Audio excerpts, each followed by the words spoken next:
Well, joining us now, a very special guest. I'm joined by Caroline Glick, advisor to the Prime Minister of Israel. Thanks very much, Ms. Glick, for being with us. The war shows absolutely no signs of coming to an end.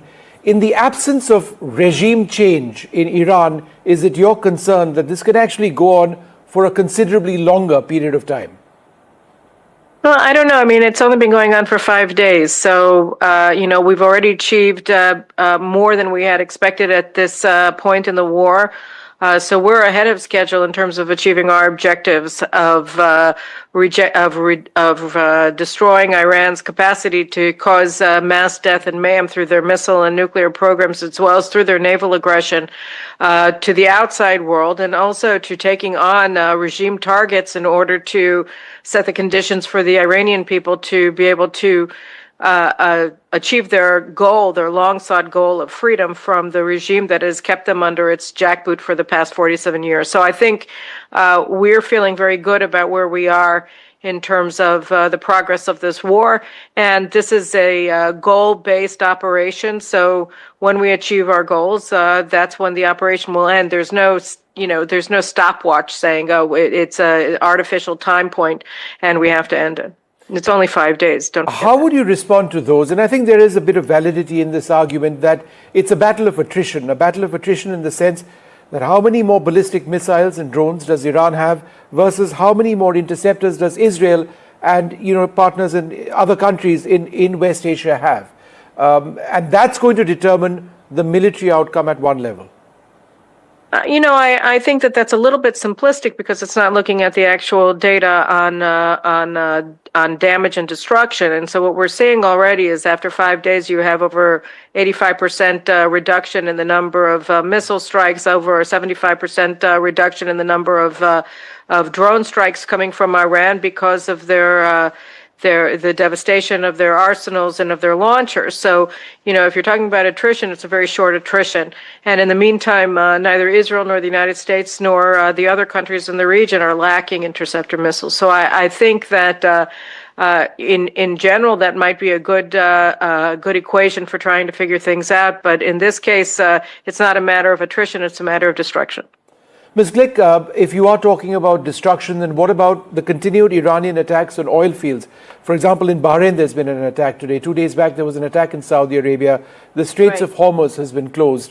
So this isn't, about Israel per se, but the world is impacted by the lack of flow of LNG and petrol and gas. How do you see that being resolved? Well, I think President Trump has spoken to this as well. And, first of all, you're right. And I think that the nature of the Iranian strikes against civilian targets, against economic targets that destabilize the global economy, against maritime shipping in the Straits of Hormuz, all show the nature of that regime. It's a terrorist regime, and they use their missiles and they use their IRGC forces, naval forces, etc., in order to sow terror and mayhem and mass death throughout the world, and also economic devastation, as we saw with the attack on the oil refinery today in Bahrain and the attempt to attack the Saudi oil installations as well in recent days. So I think that you're right in pointing a finger at that, as that's the nature of the Iranian assault. It's a terror assault, as it has been really for 47 years. That's all they got, and that's what they do each time. And on the other hand, what we're trying to do is protect innocent civilians in Iran, in Israel, throughout the Gulf, and of course in the United States and U.S. forces. So I think that that's a point from their perspective. Killing innocents and destroying economic installations is a strategy for us. It's something that we're trying to avoid at all costs. So I think that really points to the nature of this. And what President Trump said as well is that, if you have, because of the current war, you have a short-term spike in prices. I think in the long term, what we're going to see when we achieve our goals is you're going to have not only a stabilization of prices, but you're also going to have a drastic lowering of world oil and gas prices in a way that's going to, fundamentally improve the economic conditions globally. So I think that that's also something important to keep in mind. You can't be panicked by, daily spikes in prices due to specific one-time operations by a dying regime.